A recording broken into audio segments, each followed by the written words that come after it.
नमस्कार, आप लोगों का ऑल इंडिया स्टडी में स्वागत है। सबसे पहले आप लोगों को स्वतंत्र दिवस की हार्दिक शुभकामनाएं। और कमेंट बॉक्स में आप लोग ये बताइए कि कौन सा स्वतंत्रता दिवस मनाया जा रहा है। इसको ज़रूर बताइएगा कमेंट बॉक्स में। पढ़ रहे तो कुछ तो जानकारी होनी चाहिए ना। तो आइए आज हम लोग ईवीएस की क्लास लेंगे। इसमें सभी टॉपिक को कवर किया गया है। यह प्रैक्टिस सेट देखते हैं कितने लोगों का कितने नंबर का सही होता है। तो आप लोग हल करिएगा और प्रत्येक क्वेश्चन का आंसर कमेंट बॉक्स में बताइएगा। तो आइए हम लोग देखते हैं प्रश्न नंबर 1 क्या कह रहा है। पर्यावरण अध्ययन को अपनी कक्षा में समूह क्रियाकलाप का निर्माण करते हुए आप निम्नलिखित विचारों में से किसका ध्यान रखेंगे।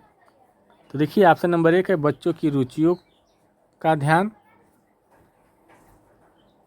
ठीक है, बच्चों की रुचियों का ध्यान रखेंगे। ये बात तो बिल्कुल सही है। थोड़ा सा हमें ऊपर करना पड़ेगा ताकि पूरा आ जाए। मेन पॉइंट यही है। तो बच्चों की रुचियों का ध्यान हो, बात ठीक है। बच्चे की रुचि किस में है उस पर ध्यान बहुत ज़रूरी है देना। बी कह रहा है लड़कों और लड़कियों को समान रूप से रुचिकर लगे। ये भी ठीक है, समान रूप से बराबर लगे। ये नहीं लगे कि लड़कियों को कठिन है लड़कों को सरल लग रहा है। सबको क्या हो, एक समान रूप से हो, ठीक ना। सी कह रहा है इसमें मूल्यवान सामग्री लगी हो। देखिए यहाँ पर मूल्यवान सामग्री की बात नहीं होगी, ठीक ना।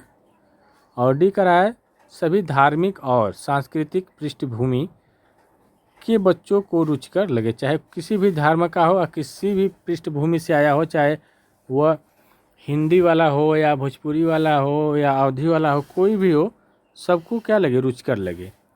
तो इसका जो सही जवाब क्या हो जाएगा, ए वाला सही है, बी वाला सही है और डी वाला। तो आइए देखते ए बी डी ना। तो इसमें कौन हो जाएगा, A B D. A B D तो ऑप्शन नंबर 2 वाला सही हो जाएगा, ठीक ना। आइए हम लोग अगला क्वेश्चन देखते हैं। प्रश्न नंबर 2 है निम्नलिखित सभी कथन पर्यावरण अध्ययन के सामूहिक रूप से क्रियाकलापों में संलग्न शिक्षकों और विद्यार्थियों के पक्ष में तर्क प्रस्तुत करते हैं।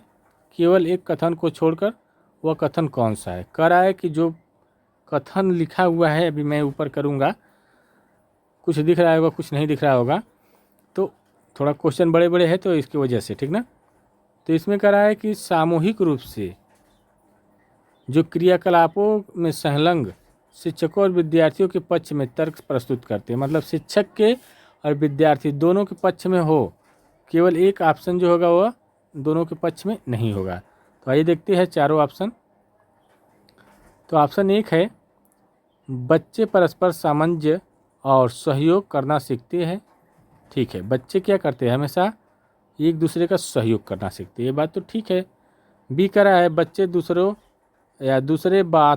बच्चों से बात और बहस करने से अधिक सीखते हैं, ये भी ठीक है। दूसरे से बच्चे से बात करेंगे, बहस करेंगे किसी टॉपिक पर तो अधिक सीखेंगे, ये भी बात ठीक है। और सी कह रहा है सभी समूह क्रियाकलापों की वजह से बच्चे अंक उपलब्धि में अच्छा सुधार प्रदर्शित करते हैं। ठीक है, जब समूह में बातचीत करेंगे, आपस में डिस्कशन करेंगे, तो उससे क्या होगा, बच्चे अधिक सीखेंगे और अच्छे अंक लाते हैं, ठीक ना। ये भी बात तो ठीक है। और चौथा कह रहा है पौधों के समर्थन से बच्चों को अपनी क्षमता से अधिक ज्ञान के निर्माण में सहायता मिल सकती है।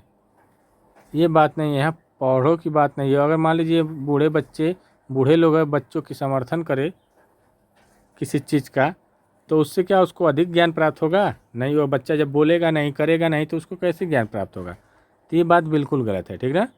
तो इसका जो सही जवाब हो जाएगा ऑप्शन नंबर 4 हो जाएगा, क्योंकि पूछा है कि इसमें से 3 सही है, 1 गलत है, तो ये चौथा वाला गलत है, ठीक ना।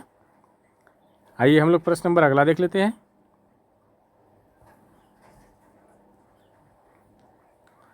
समूह कार्य से पर्यावरण अध्ययन कर रहे बच्चों की सामाजिक व्यक्तित्व विशेषताओं के आकलन के लिए निम्नलिखित में से कौन सा उपकरण सर्वाधिक उपयुक्त है। कराए सामाजिक व्यक्तित्व विशेषताओं के आकलन के लिए कौन सा उपकरण सबसे बेस्ट है? तो ऑप्शन नंबर 1 है दत्तकार, बी है कागज पेंसिल परीक्षण, सी है मौखिक प्रश्न और डी है निर्धारण मापनियाँ। तो देखिए यहाँ पर कह रहा है कि सामाजिक व्यक्तित्व विशेषताओं के आकलन के लिए, जो समाज में व्यक्तित्व विशेषता होती है उसके आकलन के लिए कौन सा सबसे बेहतर है। तो आकलन कैसे करेंगे? कार्य दे करके नहीं, कागज पेंसिल का परीक्षण करेंगे, मापनी निर्धारण करेंगे, उससे भी नहीं। मौखिक प्रश्न पूछ करके, मान लीजिए कोई बच्चा है उससे सीधे पूछ लीजिए कोई क्वेश्चन, 2-4 क्वेश्चन पूछिए, उसको पता चल जाएगा खुद कि वह समाज के हिसाब से सही बता रहा है कि गलत बता रहा है, ठीक ना। तो मौखिक प्रश्न ही पूछना पड़ेगा हर जगह, समाज में हर जगह समाज में कलम पेंसिल कॉपी नहीं लेकर जा सकते मापने वाला चीज़, ठीक ना। तो इसका जो सही जवाब क्या हो जाएगा? Option number C. आइए हम लोग प्रश्न नंबर अगला देखते हैं। प्रश्न नंबर 4 है, नीचे पौधों के बारे में बच्चों के कुछ सहानुभूत विचार दिए गए हैं, इनमें से कौन सा विचार वैज्ञानिक दृष्टि से ठीक है? तो ऑप्शन नंबर 1 है कुछ सब्जियां फल होती है, ठीक है, कुछ सब्जियां फल हो सकती है, मान लीजिए कोई सब्जी है उसको फल भी बोलते हैं, ठीक ना, ये बात तो ठीक है। बी कह रहा है बोझ किसी पौधे का हिस्सा नहीं होते, क्यों नहीं? बोझ भाई, मान लीजिए कोई पौधा उसको उठाओगे तो बोझ है ना वो। गाजर और बंद गोभी पौधे नहीं है, गलत बात है। और कह रहा है घास पौधा नहीं है, तो घास भी पौधा नहीं है, तो ये भी गलत है, ठीक ना। मान लीजिए कोई पौधा उग रहा है तो पहले उगेगा ना, उसके बाद उसका होगा ना, तो पहले पौधा रहेगा फिर बाद में वो क्या होगा, किस प्रकार का है, ठीक ना। तो इसका जो सही जवाब हो जाएगा ऑप्शन नंबर ए। आइए प्रश्न नंबर 5 देखते हैं। प्रश्न नंबर 5 है, बहुत बड़े बड़े है ना, आ जाएगा। चलिए प्रश्न नंबर 5 कह रहा है, कक्षा 4 की एक शिक्षिका ने अपने शिक्षार्थियों या विद्यार्थियों से कहा, कुछ वयोवृद्ध लोगों से यह पूछिए कि जब वो जवान थे तो क्या उन्होंने कुछ ऐसे पौधे देखे थे जो आजकल नहीं दिखाई पड़ते। तो उपरोक्त प्रश्न के पूछे जाने पर निम्नलिखित में से किस कौशल के आकलन की संभावना नहीं है।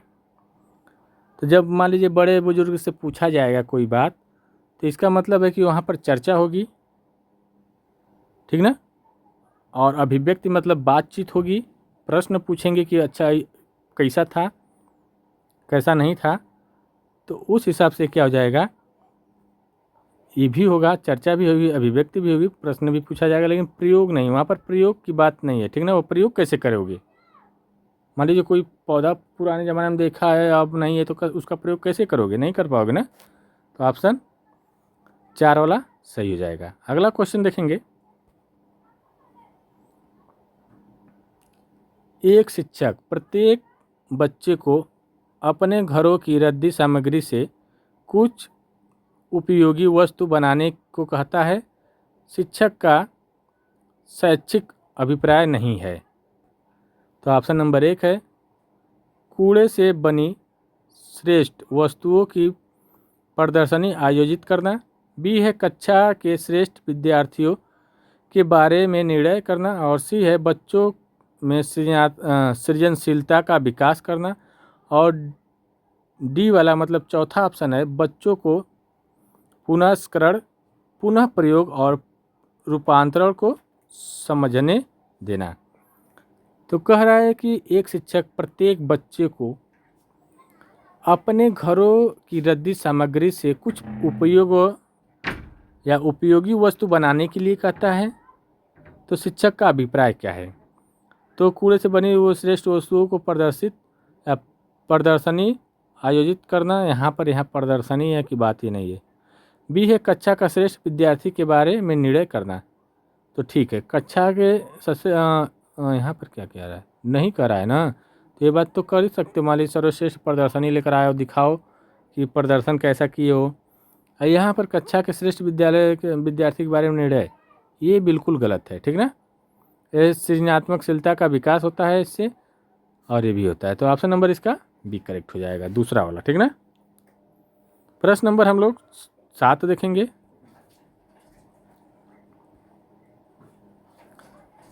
निम्नलिखित को पढ़िए। ऑप्शन नंबर 1 है ये वाला, मैंने क्रियाकलाप की योजना कितनी अच्छी बनाई। बी कह रहा है मैंने योजना का अनुसरण कितना अच्छा किया। सी कह रहा है मेरी शक्तियाँ क्या थी। और डी कह रहा है मुझे सचमुच कठिन लगा। तो बताइए इसका जो सही आंसर क्या हो जाएगा। क्वेश्चन इतना बड़े बड़े है ना कि बहुत दिक्कत हो रही है।